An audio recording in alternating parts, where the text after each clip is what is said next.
In the months that have passed since Eddie Van Halen's death, fellow musicians and fans alike have paid countless tributes and looked back at the band's fascinating, drama-filled history.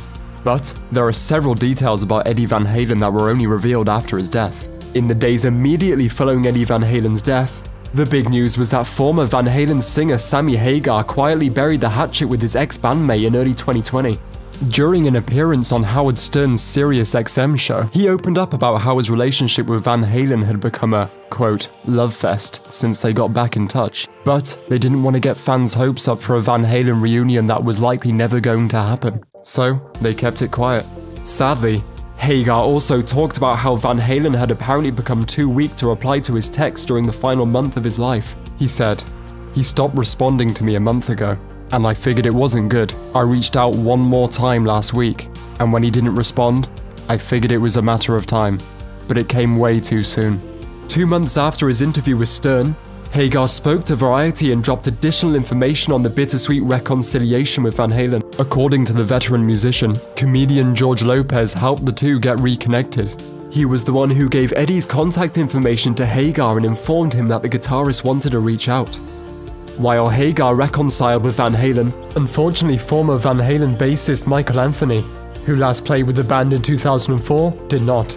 Before Anthony's final tour with the group, he supposedly had to sign away his rights to Van Halen's name and logo and take a pay cut. Eddie had previously asserted that Anthony left the band of his own volition, but Anthony told Music Radar in 2009 that he, quote, never quit. In January 2021, Anthony revealed that he and Van Halen hadn't spoken for several years. At the time of Halen's death, he said, "It kind of bothers me, because we had some issues that were never resolved. But, I mean, what can you do? We were on track for a reunion. I'm really sad that it never happened. But you know, life and the show goes on."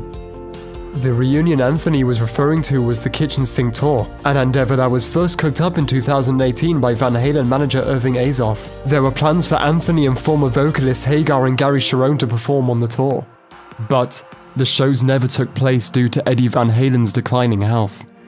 The fact that Eddie Van Halen had battled different types of cancer for about 2 decades before his death was well documented. Initial reports following his passing noted that he had died of throat cancer, and that back in 2000, he had been diagnosed with tongue cancer. He blamed this condition on his habit of holding metal guitar picks in his mouth. However, TMZ obtained a copy of the guitarist's death certificate in December 2020, which revealed that his immediate cause of death was a stroke. He was also suffering from skin cancer of the head and the neck, as well as atrial fibrillation, which increases the risk of stroke by causing an irregular heartbeat. TMZ also released certain information that was supposed to remain private, including plans for Eddie's memorial. The late rocker's son, Wolfgang Van Halen, took to social media to blast the publication for revealing such details without his family's permission. "If you with my family, especially my father who is unable to defend himself, you with me. It's my job to do so now and I'll never stop. So if you've got a problem with that, you can either learn how to get over it or unfollow me."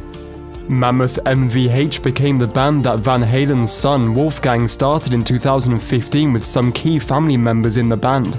But Van Halen and Mammoth WVH couldn't be more different in terms of sound.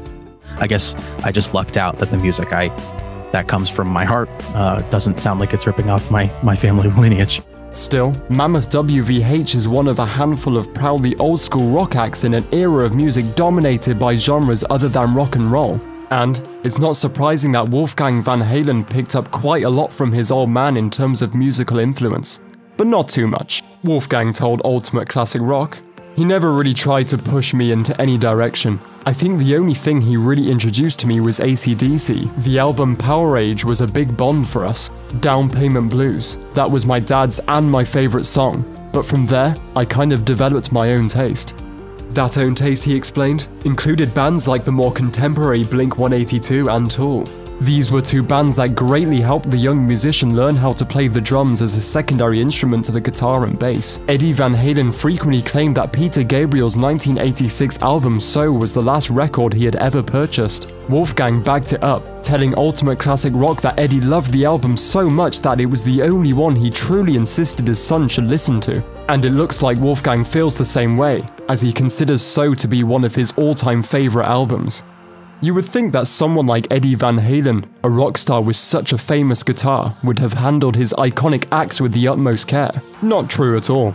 According to his son, the rock legend apparently was reckless with his Frankenstrat. In a May 2021 interview with Guitar World, Wolfgang Van Halen revealed that he used his dad's Frankenstrat on a few of the tracks on his new band Mammoth WVH's self-titled debut album. He also shared that Eddie didn't exactly follow the usual best practices when handling his famous guitar, saying, "When we were pulling it out of its safe, Dad picked it up and he was just noodling with it for a second. He's like, yeah, feels about the same," and he tossed it onto the couch. Everyone just gasped when he did that. To Dad, it's just a little piece of junk that he built himself. But to us, it's the most famous thing in the world.